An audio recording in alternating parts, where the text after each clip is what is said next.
శ్రీ గురుభ్యో నమః. వైశాఖ పురాణం 28వ అధ్యాయం. ఈ అధ్యాయంలో అక్షయ తృతీయ దాని విశిష్టతను తెలియచేశారు. నారాయణం నమస్కృత్య నరం చైవ నరోత్తమం దేవీం సరస్వతీం వ్యాసం తతో జయముదీరయేత్. శృతకీర్తి కోరిన మీదట శృతదేవుడు అక్షయ తృతీయ ప్రాముఖ్యాన్ని ఇలా చెప్పాడు. రాజా, వైశాఖ శుద్ధ తదియను అక్షయ తృతీయ అంటారు.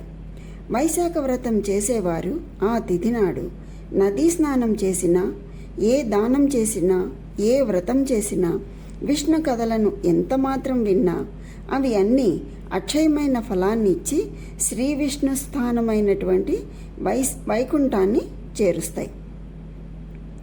ఇహలోకంలో కూడా కోరిన కోరికలు తీరుస్తాయి. దీనికి ఉదాహరణగా ఒక పురాణ కథ ఉంది, చెప్తాను విను.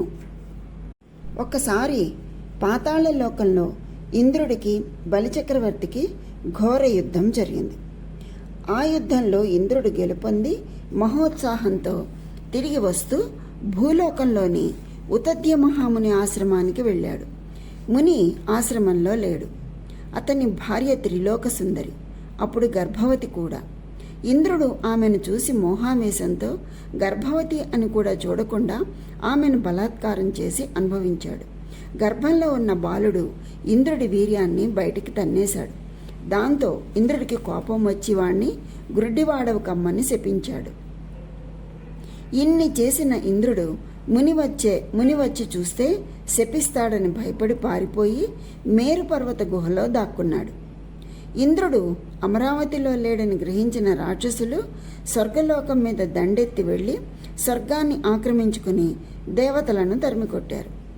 దేవతలు దిక్కులేక గురువైన బృహస్పతిని ఆశ్రయించారు.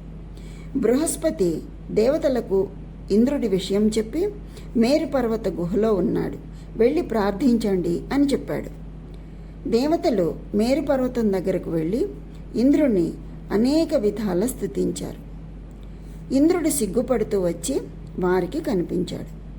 దేవతలు ఇంద్రుడితో, బలిచక్రవర్తి రాక్షస పరివారంతో వచ్చి స్వర్గాన్ని ఆక్రమించాడు, మీరు వచ్చి రక్షించాలని మొరపెట్టుకున్నారు.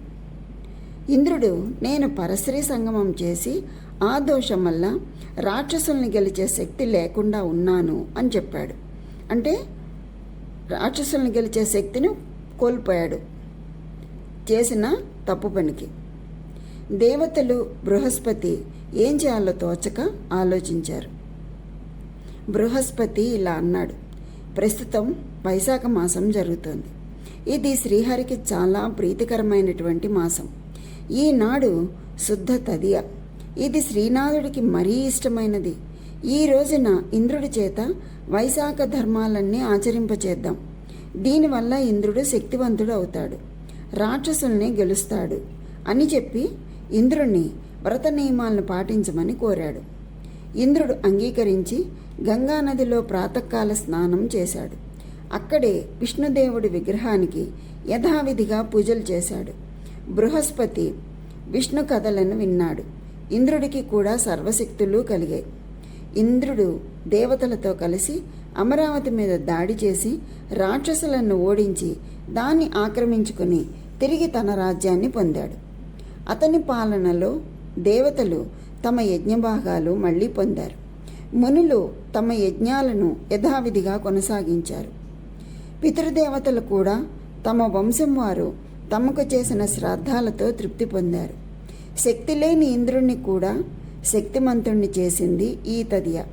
అందుకే దీనిని అక్షయ ఫలాలనిచ్చే అక్షతృతీయ అన్నారు అని శృతదేవుడు చెప్పాడు. ఇది స్కాంద పురాణాంతర్గతమైనటువంటి వైశాఖ పురాణంలోని 28వ అధ్యాయం సంపూర్ణం. ఆ శ్రీ మహావిష్ణువు యొక్క అనుగ్రహం అందరికీ కలగాలని కోరుకుంటూ స్వస్తి.